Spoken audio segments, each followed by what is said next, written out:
Pues, Carlos, ¿nos puedes contar, y así seguimos también con los temas astrofísicos, esta noticia sobre una nueva gran estructura cosmológica, una enorme, no sé cómo decirlo, conjunto de galaxias o algo así que supuestamente desafía el principio cosmológico, ¿no? Sí. Em, eh, bueno, lo primero antes de entrar un poco en tema es comentar que estos son resultados muy preliminares, muy preliminares. Porque no es que no sea un paper o un preprint, esto es una conferencia. O sea, el material de soporte literalmente son unas transparencias de PowerPoint. No hay, Hay no un hay mucho PowerPoint más. ahí. Hay un PowerPoint, no hay mucho más. O sea, es un poco como cuando hablamos de los planes de ir a Marte de Elon Musk, ¿no? O sea, Algo es así. este nivel. Más o menos. Y Esto, o sea, convendría a lo mejor explicarlo, ¿no? Es porque es ahora mismo la reunión, la gran reunión de la astronomía en Estados Unidos, sí, y ahí es habitual que se hagan algunos de estos grandes anuncios y la organización pues suele hacer, de hecho creo que todos los días hay una rueda de prensa donde pues los trabajos más que pueden ser más impactantes se presentan en esa rueda de prensa a los periodistas, ¿no? sí. Y yo me imagino que entre animadoras y animadores como pompones y el astrónomo sale por el pasillo y todo el mundo le choca las manos y tal. Yo supongo que será así, básicamente. Seguro. Pero bueno, entonces, ¿de qué va este? ¿Por qué es relevante Y este? dice, Coca-Cola no, ponme agua. Ponme El agua. aspecto físico. Eh, ¿Por qué es importante este resultado? Bueno, lo que ya mencionabas tú, Héctor, y es que una de las hipótesis fundamentales del modelo cosmológico de hoy, que hoy consideramos el mejor, es el principio cosmológico. Este principio cosmológico, bueno, hay muchas formulaciones, pero creo que la más obvia es que para ver estructura en el universo hay que ponerse las gafas de cerca. Este es el principio cosmológico.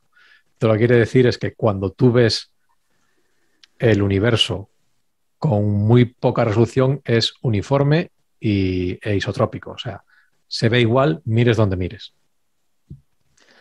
La formulación más clásica de esto, que quizás sea un poco más científica, es que cualquier observador en el universo ve las mismas propiedades. Esto es la formación clásica, digamos, ¿no?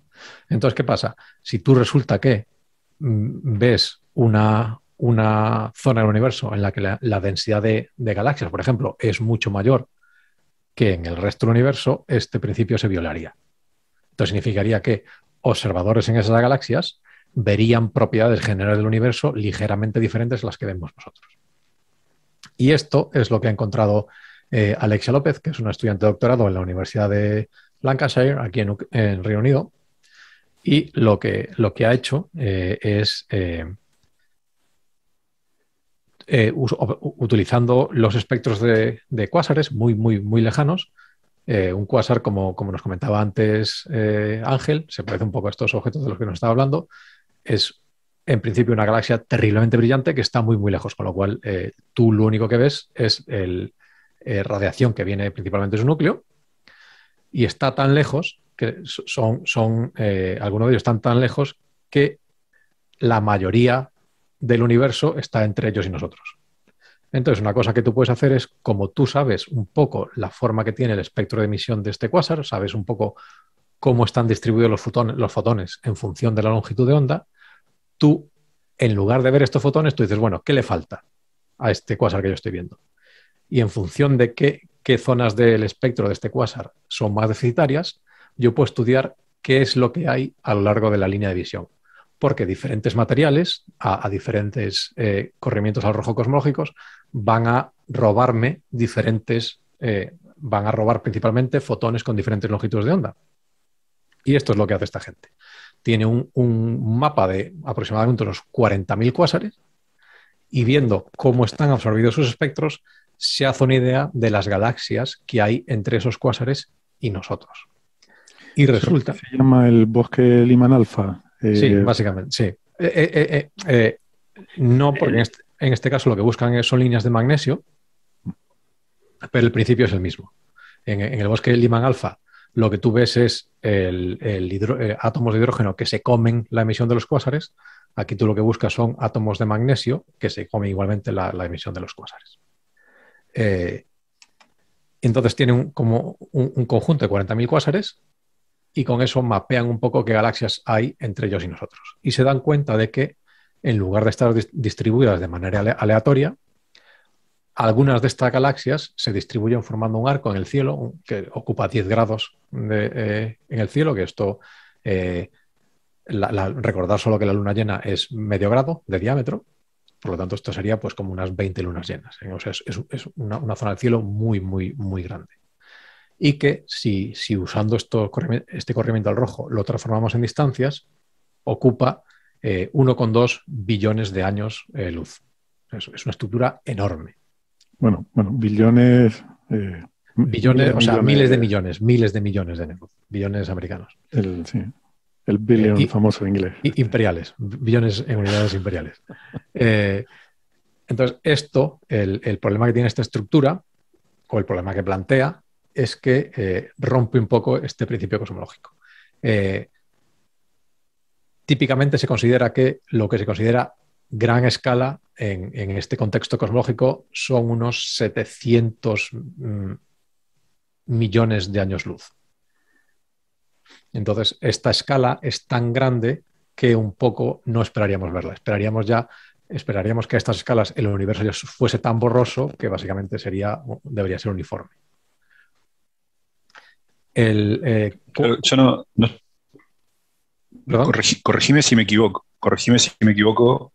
Carlos, pero es como más o menos un factor 3 de lo que se esperaría, ¿no? Aproximadamente, sí. Y no es la única de estas estructuras, hay un puñado de otras que no son solo hay una que es de este tamaño, que es se llama la Gran Muralla Hércules Corona, por las constelaciones que cubre, y esta es un pelín más grande. Pero el problema, y hay otros en torno a una vez esta gran escala cosmológica, hasta 3 o 4 grandes escalas cosmológicas como este gran arco o Hércules Corona, hay un puñado de estructuras que se han detectado. El gran problema, es que todas estas detecciones son de tipo estadístico. O sea, si uno se va a las gráficas de la nota de prensa, hay una en la que uno ve todas las galaxias, entonces tú ves todas las galaxias de campo en azul y las galaxias del arco pintadas en rojo. Claro, si tú lo pones todo en gris, es imposible distinguir el arco del fondo. Entonces, todos son detecciones estadísticas que son bastante, sobre todo ahora al principio, que solo hay un grupo que ha tenido acceso a los datos y cosas así, son muy frágiles a qué tipo de herramientas se usa para hacer estas cosas. Hay herramientas estadísticas que favorecen cierto tipo de agrupamientos que otras herramientas estadísticas a lo mejor no detectan y cosas de este estilo. Entonces, en general, todas estas grandes estructuras, todas están relativamente contestadas. Hay grupos que afirman que simplemente son detecciones esporádicas, otros que son realidades físicas. Bueno, y en particular, el director de tesis de esta chica, de Alexandra, su principal dedicación científica es encontrar este tipo de cosas. Las que ha encontrado, que son 3, todas se basan en este principio. O son directamente grupos de cuásares o son grupos de galaxias que ha medido a través de estudiar la absorción de... Roger Close se llama.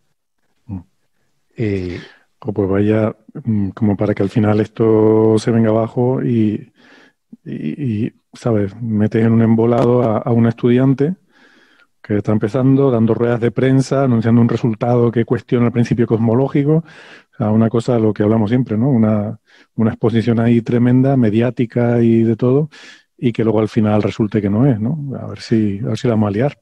Hombre, no, en general no es, o sea, no da la impresión de que haya malicia, simplemente da la impresión de que son resultados muy marginales, que está en ese rango entre 3 y 5 sigmas, que es un poco siempre... Claro, si tú tienes una cosa que detectas con 9 sigma, es muy poco probable que sea una cosa aleatoria, pero claro, estás en ese rango de significación o de significancia que es un poco frágil a la herramienta en la que tú estás usando, por ejemplo.